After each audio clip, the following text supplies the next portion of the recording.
Hello friends, welcome to my channel dashing classes.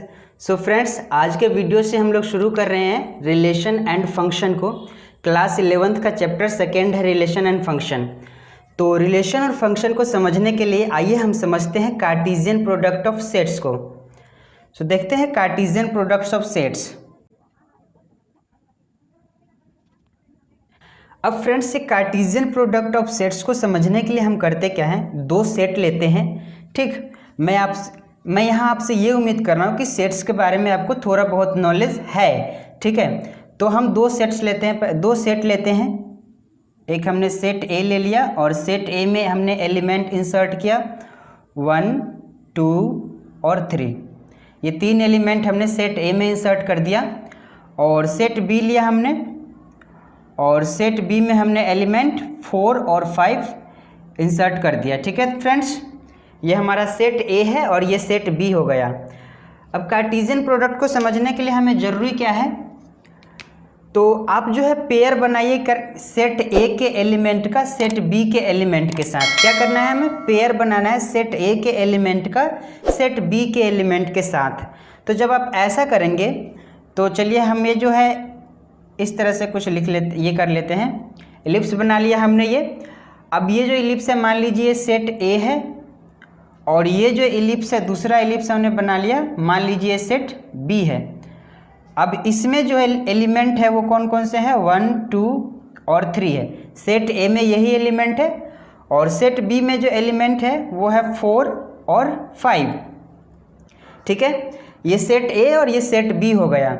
अब हमें क्या करना है, सेट ए के एलिमेंट का सेट बी के एलिमेंट के साथ पेयर बनाना है। ठीक है, तो ए का जो ये एलिमेंट है 1 जो है 4 के साथ पेयर बनाएगा और 5 के साथ, यानी कि सेट ए के हर एक एलिमेंट का सेट बी के हर एक एलिमेंट के साथ हमें पेयर बनाना है।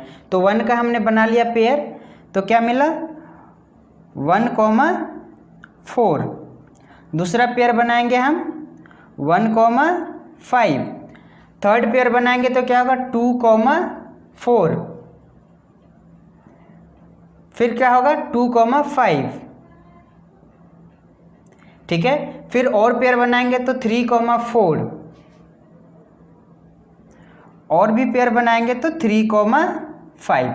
ये हमने पेयर बना लिया। सेट ए के एलिमेंट का पेयर बनाया है हमने सेट बी के एलिमेंट के साथ। ठीक है, ध्यान रहे आप लोगों को। अब हम क्या करते हैं, सेट बी के एलिमेंट का पेयर बनाते हैं सेट ए के एलिमेंट के साथ। ठीक है, तो चलिए हम जो है यहाँ पे सेट ए, सेट बी है हमारा, ये सेट बी हो गया। इसमें एलिमेंट कौन कौन से हैं, 4 और 5। और सेट ए में एलिमेंट कौन कौन से हो जाएंगे, 1, 2 और 3, क्योंकि यही हमने लिया है सेट ए। ठीक है, अब बी के एलिमेंट का, बी के हर एक एलिमेंट का ए के हर एक एलिमेंट के साथ पेयर कौन कौन सा हो जाएगा, 4, 1, 4, 2, 4, 3। ठीक है, अब ये 4 का पेयर बन गया 5, और भी पेयर बनाएंगे तो क्या होगा 5, 1। ठीक है, 5, 2 भी हो जाएगा और 5, 3 भी। सो 5, 2 और 5, 3। अब यहाँ पे देखिए, ये ए के एलिमेंट का पेयर है बी के एलिमेंट के साथ, और ये बी के एलिमेंट का पेयर है ए के एलिमेंट के साथ। अब ये जो पेयर आया दोस्तों, इस पेयर को हम लोग कहते हैं ऑर्डर्ड पेयर। ऑर्डर्ड पेयर, ये जो पेयर आया इस पेयर को हम लोग क्या कहते हैं, ऑर्डर्ड पेयर। तो ये भी क्या हो जाएगा, ऑर्डर्ड पेयर हो जाएगा, ऑर्डर्ड पेयर। ठीक है फ्रेंड्स, अब यहाँ पे देखिए जरा, हम इसको ऑर्डर्ड पेयर क्यों कह रहे हैं। ठीक, ये जो हमने पेयर्स लिखे हैं सेट ए के एलिमेंट का बी के एलिमेंट के साथ, इनको हम ऑर्डर्ड पेयर क्यों कह रहे हैं। तो रीज़न ये है कि इन सभी पेयर्स में आप देखेंगे कि सभी पेयर्स का जो फर्स्ट एलिमेंट है वो ए से बिलोंग करेगा, और जो सेकेंड एलिमेंट है वो बी से बिलोंग करेगा। इस वाले पेयर में देखिए 1 सेट ए से बिलोंग कर रहा है, ठीक है, और 4 सेट बी से बिलोंग कर रहा है। ठीक, तो ये एक ऑर्डर में है। ठीक, ये 1 सेट ए से बिलोंग कर रहा है, 5 सेट बी से बिलोंग कर रहा है, तो एक ऑर्डर में है, इसीलिए हम क्या कहेंगे, इनको ऑर्डर्ड पेयर कहेंगे, ठीक है। उसी तरह से जब आप इसमें देखेंगे तो ये जो 4 है, ये 4 सेट बी से बिलोंग कर रहा है और ये जो 1 है सेट ए से बिलोंग कर रहा है, ठीक है। तो ये इसीलिए क्या है, ऑर्डर्ड पेयर है, ठीक। ये ऑर्डर्ड पेयर और ये ऑर्डर्ड पेयर। अब ये कार्टेशियन प्रोडक्ट क्या होता है, तो ये जो हमने ऑर्डर्ड पेयर लिख दिया, देखिए कार्टेशियन प्रोडक्ट होता है set of ordered pair, set of ordered pairs. जो ऑर्डर्ड पेयर्स के सेट होते हैं उसी को हम क्या कहते हैं, कार्टेशियन प्रोडक्ट। तो यहाँ पे हमारा ऑर्डर्ड पेयर क्या है, ए का पेयर, हमने ए के एलिमेंट का पेयर बनाया है बी के एलिमेंट के साथ, तो पेयर्स हमको क्या मिले हैं, 1, 1,4, फिर 1,5, फिर 2,4, फिर 2,5, फिर 3,4 और 3,5। अब फ्रेंड्स आपको ये पता है कि किसी भी सेट के एलिमेंट को हम लोग कर्ली ब्रैकेट के अंदर में लिख देते हैं, ठीक है। तो ये कर्ली ब्रैकेट के अंदर में हमने इसको लिख दिया। अब क्योंकि ये ए के एलिमेंट के साथ बी का पेयर बना था, तो हम इसको कहेंगे ये जो हमारा है Cartesian product of A B है, मतलब कि ये हमारा ए क्रॉस बी है, ठीक है। यही क्या होता है, Cartesian product, A cross B है, और ए क्रॉस बी में क्या आया, ए के एलिमेंट का बी के एलिमेंट के साथ जो पेयर्स है ना, वही पेयर्स आए हैं, ठीक है, ए क्रॉस बी में। अच्छा, अब यहाँ पे अगर हम ऐसा लिखना चाहें, ये बी क्रॉस ए हो जाएगा, ठीक है, और इसमें कौन कौन से एलिमेंट हो जाएंगे, तो ये हो जाएगा हमारा 4,1, 4,2, 4,3, ठीक है, 5,1, 5,2 और 5,3, और ये कर्ली ब्रेसेस के अंदर आ जाएगा। ये हमारा क्या है, बी क्रॉस ए है, और ये हमारा क्या है, ए क्रॉस बी है। हम लोग पढ़ते कैसे इसको, ए क्रॉस बी पढ़ेंगे और इसको पढ़ेंगे बी क्रॉस ए। तो ये जो ए क्रॉस बी है, यही क्या है, कार्टेशियन प्रोडक्ट है of A and B, Cartesian product of set A and B. और ये क्या है, Cartesian product of set B and A. Cartesian product of set A and B में देखिए एलिमेंट कौन कौन से है, ए के एलिमेंट्स का, सेट ए के एलिमेंट्स का बी के साथ, बी के एलिमेंट्स के साथ जो पेयर बनाए हैं, उन्हीं पेयर्स का क्या है, उन्हीं पेयर्स, वही पेयर्स है, ठीक है। जो पेयर्स आया है ऑर्डर्ड पेयर, वही क्या है, वही पेयर्स जो है इसमें एलिमेंट है। और इसमें बी के एलिमेंट का, सेट बी के एलिमेंट का ए के एलिमेंट के साथ जो पेयर बनाए हैं, जो ऑर्डर्ड पेयर आया है, उन्हीं क्या एलिमेंट है ए क्रॉस बी में, ठीक। तो ये समझ में आया कि ए क्रॉस बी और बी क्रॉस ए भी क्या है, सेट ही है, लेकिन सेट कैसा है, इसमें ऑर्डर्ड पेयर का सेट है, ठीक है। इसमें एलिमेंट कैसे हैं, ऑर्डर्ड पेयर है, ठीक है। क्या है, ऑर्डर्ड पेयर है। अब इसमें आपको एक चीज़ पता होगा कि देखिए ये जो इस सभी एलिमेंट में जो ऑर्डर्ड पेयर है, इसके फर्स्ट एलिमेंट जो है वो सेट ए का होगा और सेकेंड एलिमेंट जो है वो सेट बी का होगा, ठीक है। सभी में चेक कर लीजिए, सभी ऑर्डर पेयर का फर्स्ट एलिमेंट। इसमें भी देखिए ये वाला जो है 1 जो है सेट ए में है और 5 जो है वो सेट बी में है, ठीक है। कोई सा भी आप चेक कर सकते हैं। और इसमें जो है आप चेक कर सकते हैं, इसमें सभी ऑर्डर पेयर का फर्स्ट एलिमेंट सेट बी में होगा और सेकेंड एलिमेंट सेट ए में होगा। आप चेक कर सकते हैं सभी एलिमेंट को, ठीक है। तो ये हमारा कार्टेशियन प्रोडक्ट हो गया ए और बी का, और ये हमारा कार्टेशियन प्रोडक्ट हो गया बी और ए का। इसको पढ़ेंगे ए क्रॉस बी और इसको पढ़ेंगे बी क्रॉस ए। अब आप यहाँ पे जब देखेंगे तो आप ये पाएंगे कि ये जो ए क्रॉस बी है, आप यहाँ पे ये पाएंगे कि ये जो ए क्रॉस बी है ना, ये कभी भी बी क्रॉस ए के इक्वल नहीं हो सकता है। क्यों नहीं हो सकता? क्योंकि इनमें जो ऑर्डर्ड है, इनमें जो ऑर्डर्ड पेयर्स है, ठीक है, उनका जो ऑर्डर क्या है, ये 1,4 है और इसमें क्या है 4,1 1 है। क्या है इसमें 4,1 है। 1,4 और 4,1 हो ही नहीं सकता, क्योंकि यहाँ क्या हो रहा है, ऑर्डर ही बदल गया। ठीक, ऑर्डर चेंज हो गया, यहाँ पे 1,4, यहाँ पे 4,1। तो ये दोनों कभी भी इक्वल नहीं हो सकते, ये जो A क्रॉस B है और B क्रॉस A है। ठीक, तो यहाँ तक आपको बात समझ में आई होगी कि ये जो A क्रॉस B है इसको हम क्या कहते हैं, कार्टेशियन प्रोडक्ट ऑफ सेट्स कहते हैं। ठीक है, अब फ्रेंड्स इन्हीं बातों को, ये जो हमने ये कार्टेशियन प्रोडक्ट निकाला है, इन्हीं को हम मैथमेटिकली लिखते हैं। तो कैसे लिखेंगे कि मान लीजिए कि अगर हमारा A क्रॉस B है, ठीक है, अगर A क्रॉस B है तो इसको हम मैथमेटिकली कुछ ऐसे लिखेंगे कि इसमें ये भी क्या होगा, सेट होगा, और इसमें जो एलिमेंट होंगे वो क्या होंगे, ऑर्डर्ड पेयर होंगे। ठीक है, A और B होंगे। ठीक, एलिमेंट क्या होंगे, A और B होंगे, और कुछ इस तरह से होंगे, such that A belongs to set A जो है ये फर्स्ट वाला, वो किससे बिलोंग करेगा, सेट A से बिलोंग करेगा।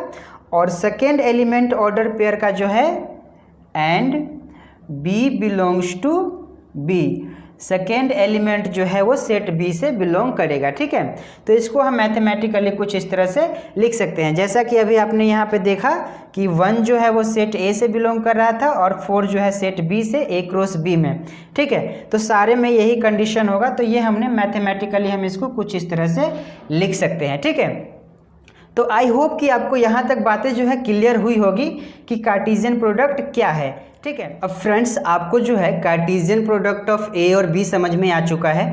ठीक है, कार्टेशियन प्रोडक्ट ऑफ A और B क्या होगा, A क्रॉस B होगा। ठीक है, इसमें जो एलिमेंट होंगे वो कौन कौन से होंगे, A, B ऑर्डर्ड पेयर होगा, कुछ इस तरह से कि A जो है वो सेट A का एलिमेंट है, एंड B जो है वो सेट B का एलिमेंट है। ठीक है, कुछ इस तरह से। अब यहाँ जो है NCERT, जो हमने ये ऑर्डर पेयर बनाने का ये जो तरीका देखा, ये NCERT में नहीं दिया हुआ है। ठीक है, NCERT में कुछ अलग तरीका दिया हुआ है। हालांकि ऑर्डर पेयर जब हम फाइंड आउट करेंगे तो हमें यही ऑर्डर पेयर मिलेंगे। ठीक है, हमें जो है जब हम ऑर्डर पेयर निकालेंगे तो हमारे पास ऑर्डर पेयर यही आएगा। तो देखिए हम इसको जो NCERT में है उसके अकॉर्डिंग हम किस तरह से फाइंड आउट करेंगे। ठीक है, तो देखिए NCERT ने क्या बोला है कि जो सेट A के एलिमेंट का हमें पेयर बनाना है B के एलिमेंट के साथ। तो A के एलिमेंट को आप यहाँ लिख लीजिए 1, 2 और 3। ठीक, ये 1, 2, 3 हमने सेट A के एलिमेंट को लिख लिया, और सेट B के एलिमेंट को आप वर्टिकली लिख लीजिए। ठीक है, कैसे, वर्टिकली। A के एलिमेंट को हॉरिजॉन्टली लिख लीजिए और B के एलिमेंट को वर्टिकली लिख लीजिए। तो वर्टिकली कौन कौन से हो जाएंगे, 4 और 5, कुछ इस तरह से लिख लेंगे। अब जो है इसके अलोंग जो है कुछ इस तरह से लाइन खींच लीजिए। ठीक है, यहाँ से भी ये कुछ लाइन इस तरह से बना दीजिए। ठीक, और यहाँ से भी कुछ इस तरह से ऐसे लाइन बना दीजिए। ठीक, अब ये लाइन हो गया। अब इस लाइन पे ये जो पॉइंट है, एक पॉइंट मिल गया हमें। ये पॉइंट क्या मिला, अगर हम A के एलिमेंट का पेयर, A के एलिमेंट्स के पेयर, अगर हम A के एलिमेंट का पेयर बना रहे हैं B के एलिमेंट का, तो कुछ इस तरह से करेंगे ये वाला प्रोसीजर। ठीक है, अब यहाँ पे जो पॉइंट है क्या होगा, 1,4। देखिए 1 फिर 4, फिर ये वाला पॉइंट क्या हो जाएगा 1,5। कुछ उस तरह से, कुछ कार्टेशियन, जैसे कुछ कार्टेशियन प्रोडक्ट में कुछ इस तरह से, जैसा कि कार्टेशियन प्रोडक्ट में हम लोग निकालते हैं ना एब्सिसा और ऑर्डिनेट, कुछ वैसा ही ये है जाएगा। ठीक है, अब ये वाला क्या होगा, ये 2 और ये 4, और ये वाला ये हो जाएगा 2, ये 2 और ये 5। ठीक है, फिर ये क्या हो जाएगा 3, 4, 3,4, और ये क्या हो जाएगा 3,5। तो इसके अकॉर्डिंग भी अगर हम ऑर्डर पेयर लिखते हैं तो ऑर्डर पेयर क्या आएगा, 1,4 ही आएगा, 1,4, 1,5। ठीक है, देखिए 1,4, 1,5, फिर 2,4, 2,5, 2,4, 2,5, 3,4, 3,5, 3,4, 3,5। तो इसके अकॉर्डिंग भी क्या आएगा, यही ऑर्डर पेयर आएगा। लेकिन इसको लेकर एक बहुत ही प्यारा सा एग्जाम्पल है, जिससे कि आपको ये समझ में आएगा कि ये पूरा कार्टेशियन प्रोडक्ट आखिरकार हमने क्या क्या है। ठीक है, कार्टेशियन प्रोडक्ट हाँ हमने ऑर्डर पेयर बनाया और ऑर्डर पेयर का जो सेट है वही कार्टेशियन प्रोडक्ट है, इतना पता चल चुका। लेकिन एक्चुअल में क्या किया हमने कार्टेशियन प्रोडक्ट में, वो आपको ये मेथड से समझ में आएगा, ठीक है। इसीलिए ये मैंने मेथड आपके सामने डिस्कस कर दिया। अब फ्रेंड्स ये जो पूरा कार्टेशियन प्रोडक्ट हमने पढ़ लिया, ठीक है। Cartesian product A cross B का, चलिए मैं एलिमेंट लिख देता हूँ, हालांकि पहले भी मैं लिख चुका हूँ लेकिन एक बार फिर से लिख देता हूँ। इसमें जो एलिमेंट होंगे ये सभी ऑर्डर पेयर होंगे, 1,4, 1,5, 2,4, 2,5, ठीक है। फिर क्या होगा 3,4 और 3,5, ठीक है। ये सभी एलिमेंट होंगे। अब ये जो हमने ऑर्डर पेयर पढ़ लिया, इसको लेकर हम कुछ नोट्स जो है वो समझेंगे, ठीक है, कि नोट्स में हमें क्या क्या गिवन है, ठीक। तो नोट्स हमारा फर्स्ट नोट्स क्या है, देखिए नोट्स में हमारा फर्स्ट पॉइंट क्या है। सो नोट्स में हमारा फर्स्ट पॉइंट है फ्रेंड्स, मान लीजिए अगर हम दो सेट ए और बी का ऑर्डर पेयर निकाल रहे हैं, मान लीजिए हम दो सेट ए और बी का ऑर्डर पेयर निकाल रहे हैं और इन दोनों सेट में से कोई सा एक सेट जो है वो एम्प्टी सेट हो गया, ठीक है। इन दोनों सेट में से कोई सा एक सेट क्या हो गया, एम्प्टी सेट हो गया। इफ आइदर ए और बी, ठीक है, इफ आइदर ए और बी आर एम्प्टी सेट, ठीक है, एम्प्टी सेट हो गया। If either A and B, A और बी में से कोई सा भी एक एम्प्टी सेट हो गया, तो ए क्रॉस बी क्या होगा फ्रेंड्स, ए क्रॉस बी क्या हो जाएगा। तो अगर ए और बी में से कोई सा भी एक एम्प्टी सेट होता है, मान लीजिए कि सेट बी जो है वो एम्प्टी सेट हो गया, तो ए क्रॉस बी क्या होना चाहिए, ए क्रॉस बी तो हमें पता है कि एलिमेंट होगा कैसा, ऑर्डर पेयर होगा, ठीक है। ए का एलिमेंट के ऑर्डर पेयर, ए का एलिमेंट का पेयर होगा बी के साथ, उन्हीं का पेयर क्या होगा, इसमें एलिमेंट होगा। तो हालांकि यहाँ पे क्या है, बी जो है 5 है, मतलब कि एम्प्टी सेट है। अब जब एम्प्टी सेट है तो अगर हम ऑर्डर पेयर बनाने चले तो ए के एलिमेंट में मान लीजिए, ए सेट में मान लीजिए 1, 2 और 3 ही एलिमेंट है, ठीक है। अब जब आप इसका पेयर बनाएंगे तो ए के एलिमेंट का बी के साथ पेयर ही नहीं बनेगा, क्योंकि बी में कोई एलिमेंट ही नहीं है। तो जब पेयर ही नहीं बना तो ए क्रॉस बी क्या निकल के आएगा, ए क्रॉस बी निकल के आ जाएगा आपका 5, मतलब कि ए क्रॉस बी जो है वो भी एम्प्टी सेट होगा। अगर ए और बी में से कोई सा भी एक एम्प्टी सेट हो जाता है तो ए क्रॉस बी भी क्या होगा, एम्प्टी सेट ही होगा, ठीक है। ये फर्स्ट ऑब्जर्वेशन है, ठीक, ये फर्स्ट नोट्स है, इसे आप लोग एक बार ध्यान रखेंगे, ठीक। अब देखिए सेकेंड ऑब्जर्वेशन, फर्स्ट नोट्स हो गया हमारा, सेकेंड नोट्स देखिए, सेकेंड नोट क्या होगा। तो मान लीजिए जब आप ए और बी का कार्टेशियन प्रोडक्ट कर रहे हैं तो ए और बी में से कोई सा एक इन्फिनाइट सेट हो गया या दोनों ही इन्फिनाइट सेट हो गया। मतलब कि मान लीजिए चलिए कि सेट ए जो है वो हो गया सेट ऑफ नेचुरल नंबर, जिसमें कि क्या हो गया 1, 2, 3, 4 इन्फिनाइट, ठीक है, एलिमेंट हो जाएंगे।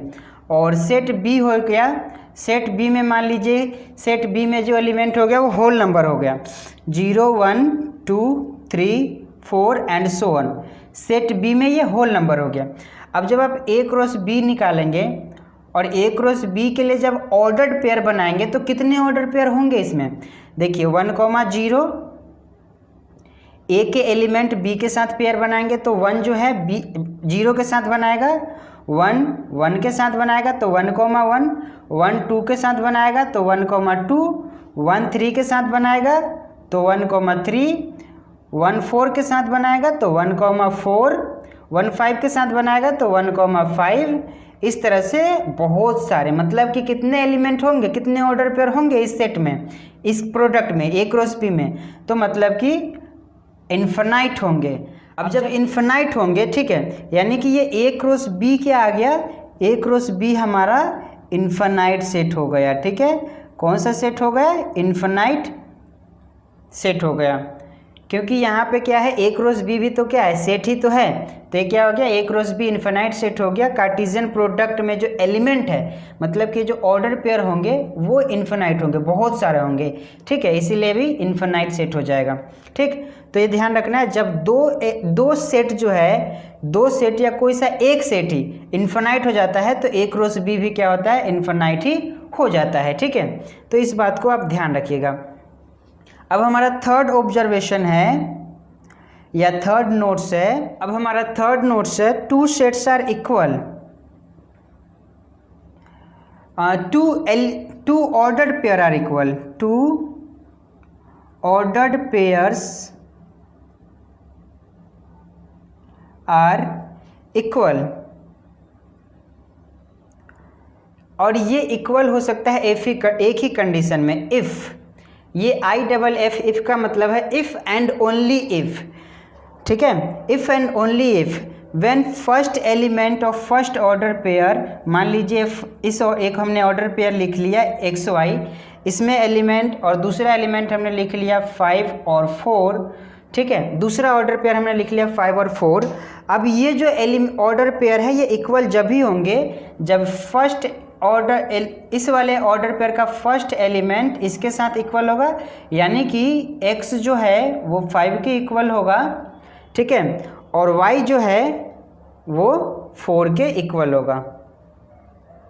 तभी हम दो सेट को इक्वल कह सकते हैं, जब उनके करस्पॉन्डिंग एलिमेंट क्या हो, आपस में इक्वल हो, तब हम क्या कह सकते हैं, दो सेट जो है दो सेट नहीं, यहाँ पे दो ऑर्डर पेयर की बात हो रही है, तभी हम दो ऑर्डर पेयर को इक्वल कह सकते हैं। ठीक है, तो ये कंडीशन है यहाँ पे, इसको आप लोग ध्यान रखेंगे, काफ़ी ज़्यादा इम्पोर्टेंट है ये। ठीक है, अब चलिए फोर्थ नंबर ऑब्जर्वेशन की तरफ चलते हैं, नोट्स की तरफ चलते हैं। उसके लिए मैं क्या करता हूँ, इनको रब कर देता हूँ। ठीक है, अब हमारा फोर्थ नोट्स है, फोर्थ नोट्स में क्या है कि how many elements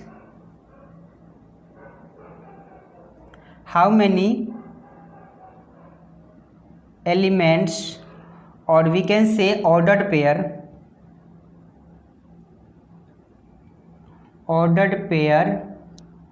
in A cross B, A cross B में कितने एलिमेंट होंगे या कितने ऑर्डर पेयर होंगे, क्योंकि ए क्रॉस बी में क्या होंगे, ऑर्डर पेयर के ही एलिमेंट होंगे, तो कितने एलिमेंट या कितने ऑर्डर पेयर होंगे।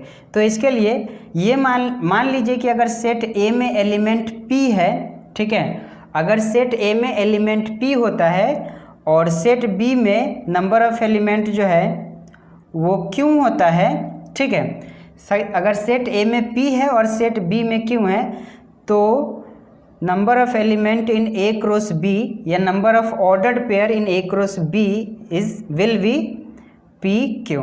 ठीक है, पी क्यू, जैसे कि हमने जो सेट लिखा था उसमें जो है हमने सेट ए लिया था, उसमें हमारा एलिमेंट 1, 2 और 3 था, और सेट बी में एलिमेंट हमारा 4 और 5 था।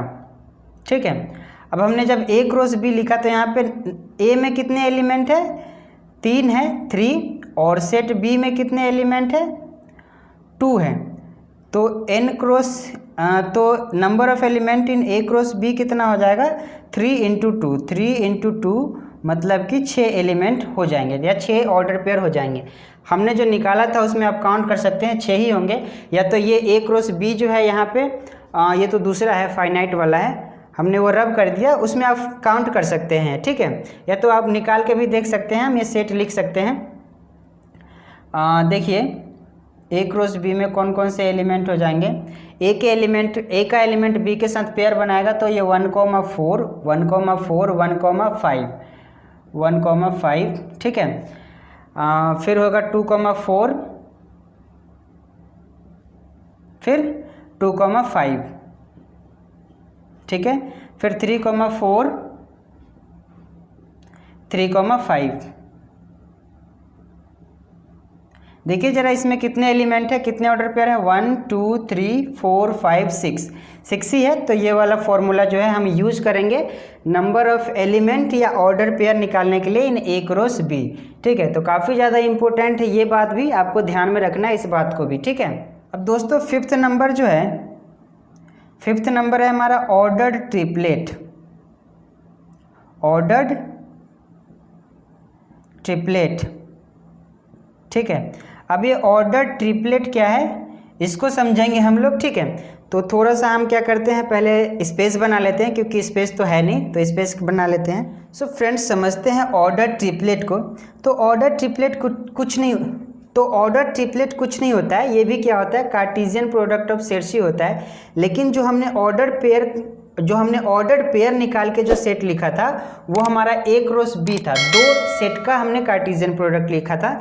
यहाँ पे जब ऑर्डर ट्रिपलेट लिखेंगे तो यहाँ पे प्रोडक्ट करेंगे कार्टेशियन प्रोडक्ट 3 सेट का, ठीक है। हम कितने का करेंगे, 3 सेट का। तो मान लीजिए हमारा सेट A है और इसमें एलिमेंट 1 2 है,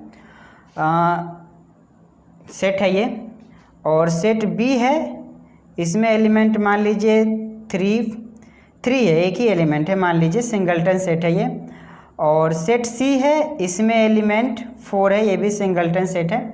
तो जब हम A क्रॉस यहाँ पे ऑर्डर ट्रिपलेट लिखेंगे तो इसका मतलब ये होगा कि हम इस कार्टेशियन प्रोडक्ट कर रहे हैं A cross B cross C का। और इसमें एलिमेंट कौन कौन से होंगे, तो पहले A क्रॉस B निकालेंगे, ठीक। तो A क्रॉस B क्या हो जाएगा, A क्रॉस B हो जाएगा 1,3, ये सारे एलिमेंट हो जाएंगे। फिर 2,3, ठीक है। इसका हमने पेयर बना के ये सेट लिख दिया A क्रॉस B। अब यहाँ पे देखिए A क्रॉस B मान लीजिए इसमें हमने कुछ ऐसा ले लिया, ठीक है। यहाँ पे कौन कौन से एलिमेंट है, 1,3 है और 2,3 है, ये एलिमेंट है। अब हमें इसका प्रोडक्ट करना है C के साथ। तो C में क्या एलिमेंट है, C में सिर्फ और सिर्फ 4 है, एक ही एलिमेंट है। तो ये जो है ये पेयर बनाएगा इसके साथ, फिर ये भी पेयर बनाएगा इसके साथ। तो क्या हो जाएगा, ये जो पेयर हो जाएगा 1,3,4 हो जाएगा, 1,3,4, फिर 2,3,4। आप चेक कर सकते हैं यहाँ पे इस वाले में कितने एलिमेंट होने चाहिए, ऑर्डर पेयर होने चाहिए। तो इसके लिए क्या है, हमें number of element in set A 2 है और number of element in set B 1 है। तो 2 × 1 कितना हो जाएगा, 2 ही हो जाएगा। तो इसमें 2 ऑर्डर पेयर है, ठीक है, ये 2 हो जाएगा। तो इसमें 2 ऑर्डर पेयर है। अब ये A cross B cross C में कितने एलिमेंट होने चाहिए, तो इसके लिए भी सेम ही फॉर्मूला अप्लाई करेंगे हम लोग, ठीक है। मान लीजिए कि इसमें जो है, देखिए मान लीजिए सेट A में जो है n एलिमेंट है, P मान लीजिए, चलिए। सेट B में जो है Q एलिमेंट है और सेट C में नंबर ऑफ एलिमेंट है R, ठीक है। तो number of element in A cross B cross C कितना हो जाएगा, ये हो जाएगा P Q और R, ठीक है। P Q और R हो जाएगा, ठीक। आप फाइंड आउट कर सकते हैं इस वाले से। देखिए इस सेट A में कितने एलिमेंट है, 2 है, सेट B में कितने हैं, 3 है, और एक है,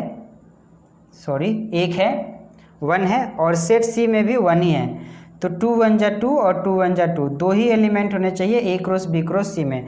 तो देखिए 2 ही है, या 2 ऑर्डर पेयर होने चाहिए, तो 2 ऑर्डर पेयर है। तो ये हमारा ऑर्डर ट्रिपलेट है, ठीक। अब ये ऑर्डर ट्रिपलेट भी जो है एक कॉन्सेप्ट को समझने में काम आएगा, ठीक। तो इसीलिए मैंने ये आपको बता दिया ऑर्डर ट्रिपलेट। तो ये हमारा था पूरा सेट के कार्टेशियन प्रोडक्ट के बारे में। आई होप कि आपको कार्टेशियन प्रोडक्ट अच्छे से समझ में आया होगा।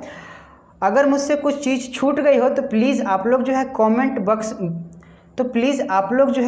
बॉक्स में मुझे ज़रूर बताइए और अपने सुझाव जो है मुझे ज़रूर दीजिए, ठीक है। और आपको वीडियो थोड़ी सी भी हेल्पफुल लगी तो प्लीज़ वीडियो को लाइक कीजिए और चैनल को सब्सक्राइब करके नोटिफिकेशन बेल को ज़रूर ऑन कर लीजिएगा। अगले वीडियो में फिर से मुलाकात होगी, इसी जो कॉन्सेप्ट हमने पढ़ा है कार्टेशियन प्रोडक्ट का, इसी कॉन्सेप्ट पे बेस्ड कुछ क्वेश्चन के साथ, ठीक है, और कुछ एग्जाम्पल्स के साथ। तब तक के लिए जय हिंद।